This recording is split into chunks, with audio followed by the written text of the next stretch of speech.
my name is Tina, and welcome to my Genshin channel. I swear this is gonna be the last Skirk video that I do before her release, but just before that we still got a massive video that I just have to talk about. And there are also some other smaller things that I'm gonna talk after this video, but we have to analyze it because it has so many things going on. This time around I'm not gonna be reacting to the whole thing. You guys should watch it first. This is basically an anime opening for Skirk. It's an awesome video, but I'm here now to talk about every single little detail. Because oh boy, there is just so much. Right away seeing Skirk with a narwhal, at least a narwhal. We're gonna be seeing this very soon, but as we know, there are actually more narwhals. This is not just a single one. It could be the one that we have seen in Tibet, it could be Surtalogi's pet, but we see it now maybe the last time before Tartaglia is gonna be fighting it. Though I'm not necessarily sure how much Surtalogi would love that. Imagine your pupil's goal is to just destroy your pet. I don't know how that's gonna be going, but nonetheless, we see the narwhal here, as Skirk talking about how the stars in the sky seem timeless.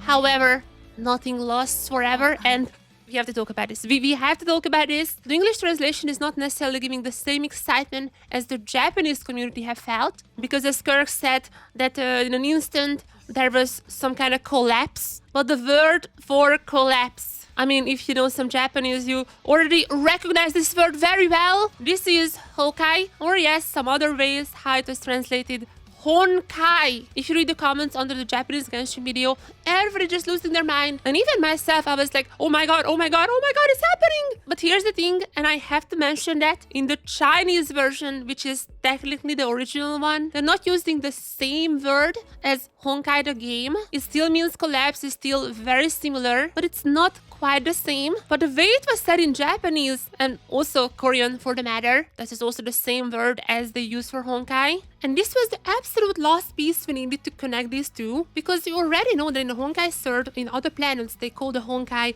the Abyss, which is, by the way, just a whole different theory that I don't really want to get into. But they call it the Abyss on Purusha, which means the home of humans. And we know that the Heavenly Principles brought humans from another planet. So, I mean, you can make the connection. And to be fair, even if it's not mentioned by name, like I'm not necessarily sure we would see Skirk just saying, oh yeah, that's the HONKAI. What we know as Abyss in Genshin is definitely very similar to HONKAI in other games. This mysterious force destroying other worlds, especially ones who are so technologically advanced. So be it the HONKAI as you know, or just simply meaning destruction, this definitely has so many parallels. And if we move forward, we can also see the next thing that I want to mention, a small little building with building blocks. I'm going to talk more about that in a second. Just keep in mind, because this is super important for the entirety of this video. Skirk definitely has a deep connection to that, and the music is just so good. So insanely good. And by the way, just a fun fact, partially the animation was done by A1 Pictures, the same studio who has done Sword Art Online or Solo Leveling most recently, which, I mean, it doesn't have any low relevance, but it's pretty cool. And just after that, we also see the young Skirk. She's gonna be very prevalent throughout this whole video, always shown behind this like memory fragments. It really looks like that Skirk trying to forget about that, or at least it brings her very painful memories. And I'm gonna be talking about young Skirk just in a short bit, but for a few frames, we see someone who I think might be Surtalogi. We haven't really seen him beforehand, but I mean, this looks very menacing. If he is alive, I mean, we don't even know that part. Skirk said in the version trailer that the boss she was fighting was somehow getting the power of the narwhal. And if you remember that guy, he was even like Surtalogi question mark. So I'm not necessarily sure of the whereabouts and the status of Surtalogi, but this guy here is definitely looking like a potential candidate for that. And right after we see Skirk fighting a lot of abyssal creatures in a place that you might recognize. I'm not necessarily sure if it has low relevance. Could be just it look abyssal, so that's why they chose it. But that place is from the book of Esoteric Revelations, that one book we have found during the Font and Birth quest. So I'm not sure if we're gonna be learning more about this place from the Archon quest or more likely Skirk story quest. But this place definitely has some interesting connections, because if you enter this place and look behind on the wall, there is gonna be a little crack showing the inverted city. In case you don't remember, according to Dawnslave, and this might be a connection point to 5.7 quests, according to Dawnslave, this city was built by a civilization even older than Conria or the Abyss Order. So it's very mysterious, not much we know about that, and I really hope we see more there just in a few hours at this point. So even if it's just a coincidence, even if it's just a stylistic choice, it definitely is a very interesting one to do for Skirk, as right after she's falling into what I would assume is the abyss. And around her we see the stars and even some planets. So that overarching theme is super interesting to see.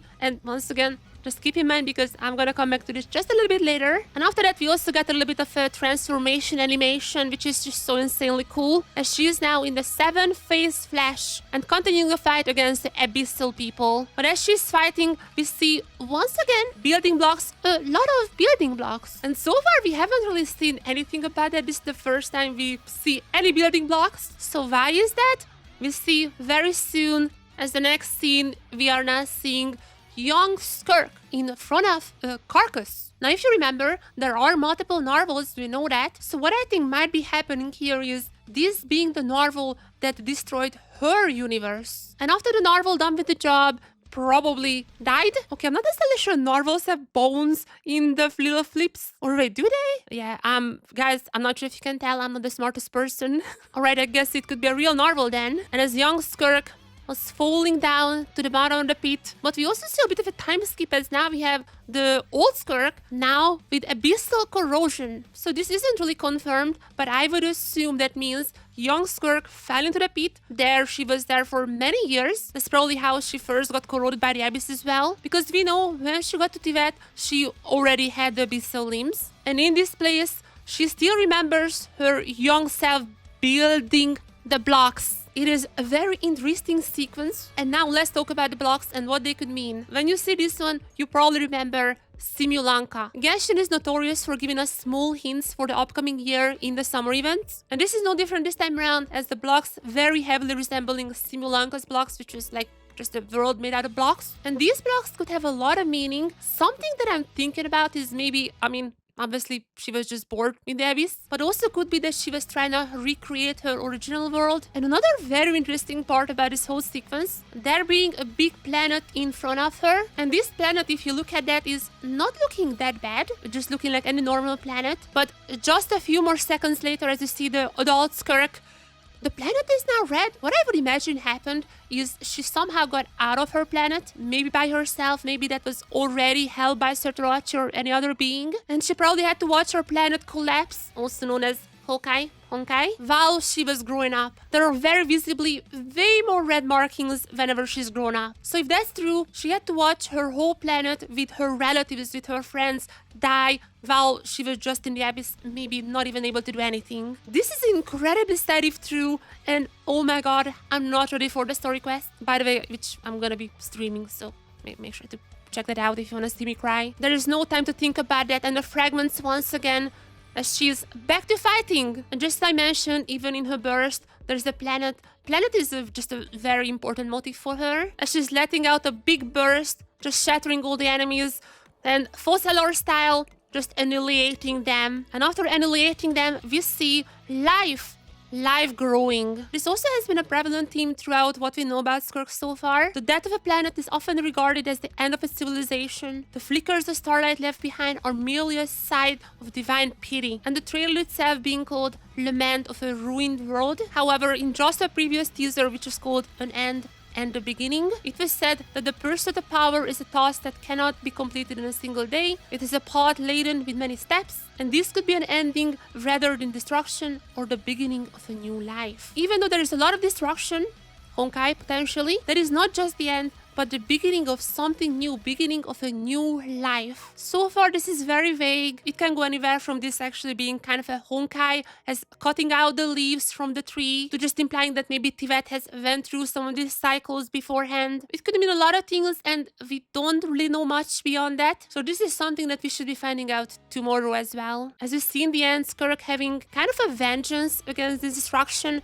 and saying that she will slit the throat of all this eternal night. And we see the building blocks once again as she is walking into one of those. This is why I think that she might have tried to recreate her world, not by a literal sense, but maybe she tried to build it up while she was in the abyss. And maybe we see Simulanka once again. Whatever it may be, only one thing is certain, is that in about 12 hours I'm gonna be crying. And this was it. This was for the very last Skirk trailer before she finally drops. And I know I have yapped about Skirk and all these trailers so much. I probably know everything about her at this point, so there is only one last thing to do. The ultimate quiz challenge. When it comes to Skirk, how many questions can you get right? Just 24 hours before she drops, Genshin released a little questionnaire about her. And I feel like this is a very fitting end to this video as well and my Skirk series. Skirk's identity is mysterious, and she seems to have an unknown past. Who is Skirk's master? I was expecting a little harder questions. That is the fowl, Surtalogi. Or maybe Ajax. I read Esoteric.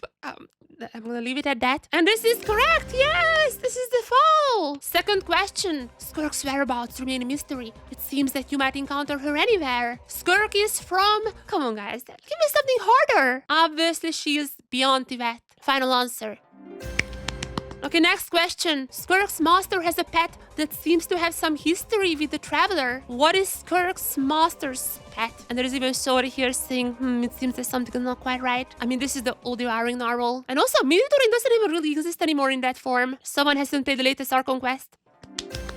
Okay, for the fourth one, give me something hard for the 1 million question. You'll meet Skirk in the upcoming new version. Where do you think you will meet her again? Oh, that's the One Min restaurant, right? I got a note from production that we actually don't know if it's gonna be the One Min restaurant or not. We just know somewhere in Leah. I mean, we have literally seen her in the One Min restaurant in the collected miscellany. So I'm like, where else could it be? I mean, when you play her, Escafia is basically a must to have. So maybe she's trying to scoop out some secrets from Xiangling. But production, can we get a confirmation on that? Okay, production said they're gonna give me the point. Yeah, that's 4 out of 4. Thank you, everyone. Thank you. If you're curious about my other videos that I did about Skirk, make sure to check out this channel. There is a lot of them.